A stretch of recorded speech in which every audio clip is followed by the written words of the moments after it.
أعوذ بالله من الشيطان الرجيم. الحمد لله الذي جعل لنا الإسلام رحمة بتحصيل كل ما ينفعنا ودفع ما يضرنا، والصلاة والسلام على القائل إن الجنين في بطن أمه له حق الحياة ويلزم الحفاظ عليه ويعاقب من اعتدى عليه، وعلى أصحابه وأهله الذين نشروا الأحكام الدينية بعد النبي محمد، وعلى من اهتدى بهداهم إلى يوم الجزاء. ọpẹ́ fún Ọlọ́run ọba tó ṣe yí pé òun ló fi Islam ṣe ìkẹ́ fún gbogbo wa, òun náà ló sì máa ń wá ẹni tí ó jẹ́ ìkẹ́ fún gbogbo wa, yóò sì máa ṣọ́ wa níbi tí ó ní wá lára. Ìkẹ́ Ọlọ́run àti àlàáfíà Ọlọ́run kó máa bá ànábì Muhammad sallallahu alayhi wa sallam. Kíkẹ́ náà má mọ lórí ànábì nìkan, kó máa bá àwọn sàhábà rẹ̀ àti àwọn aráalé ẹ̀ àtàwọn tó já sí pé àwọn náà ló ń padà fún ẹ̀sìn Islam fún wa lẹ́yìn ìgbà tí ànábì ti kú. Kíkẹ́ náà kó má mọ lórí àwọn náà, kó má mọ lórí àwọn tó ń tẹ̀lé orípa wọn títí di ọjọ́ gbéǹde. Ọ̀rọ̀ tí ká má wulẹ̀ gba ara wa lásìkò, wọ́n ní ká wá sọ̀rọ̀ nípa ẹni tó ń jẹ́ abortion. Abortion nínú Islam lédè, òun náà ni pé kí á gbé nǹkan kúrò níbi tá a bá gbé sí, kí á yẹ nǹkan ní kúrò níbi tá a bá gbé sí, kí á bà nǹkan jẹ́ àbí ká gbé nǹkan jìnnà síra wọn. Nínú ṣẹ̀ríà, òun náà ni kí èèyàn yọ oyún tí ò tíì tó àsìkò àti bí.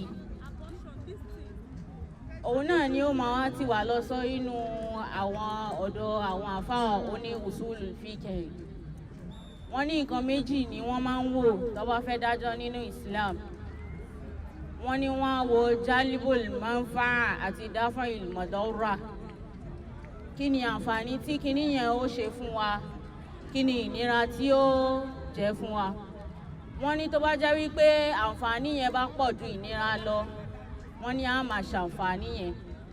Wọ́n ní tó bá jẹ́ pé ìnira bá wá pọ̀ ju àǹfààní lọ, wọ́n ní á máa dáàbò bo ara wa kúrò níbi ìnira náà.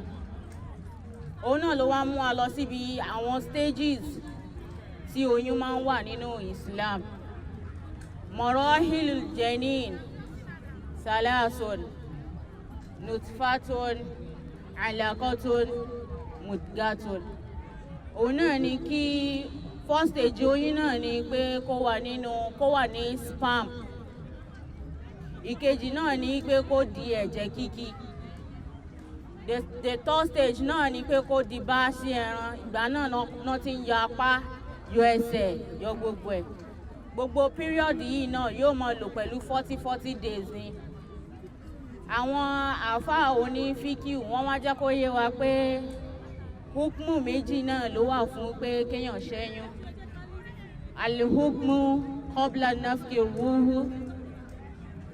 Ìkejì náà ni pé al-hukmu ba'da nafki ruhu.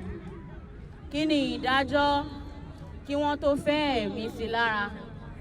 Kí ni ìdájọ́ lẹ́yìn ìgbà tí wọ́n bá ti fẹ́ ẹ̀mí sí lára? Àwọn àfáà náà lọ ní ìyapa ẹnu lórí ẹ̀. Àwọn kan ní ó tọ́ a lè ṣẹ́yún, àwọn kan ní ó tọ́ a lè ṣẹ́yún pẹ̀lú pé ká rí ẹ̀rí, irú àwọn oyún rape, àwọn oyún ṣìnà, àwọn oyún tó já sí pé àwọn ẹlòmíì ní àlówó tá fẹ́ fi tọ́ ọmọ, irú àwọn oyún, àbí àwọn oyún tó jẹ́ pé ó ní ewu ní ìyá tó gbé ọmọ, ewu wà fún wípé tó bá bí ọmọ yẹn ewu ń bẹ lórí ẹ̀, tá a rí àwọn ẹ̀rí tó dájú, òun náà la lè fi ṣẹ́. Àwọn kan dẹ̀ sọ wípé a lè ṣẹ́ oyún yẹn rárá.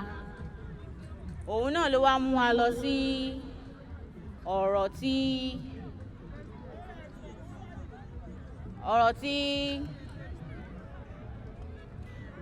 tí Abu Hamid al-Ghazali sọ lórí nípa pé ká ṣẹ́yún àbí ká má ṣẹ́yún.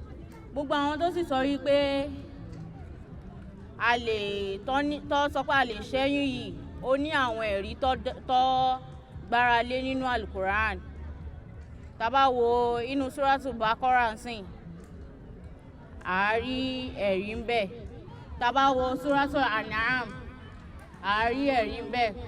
Tá bá wo Suratu Isra ẹ̀rí náà wà ń bẹ bákan náà pé èèwọ̀ ni pé ká ṣẹ́ oyún.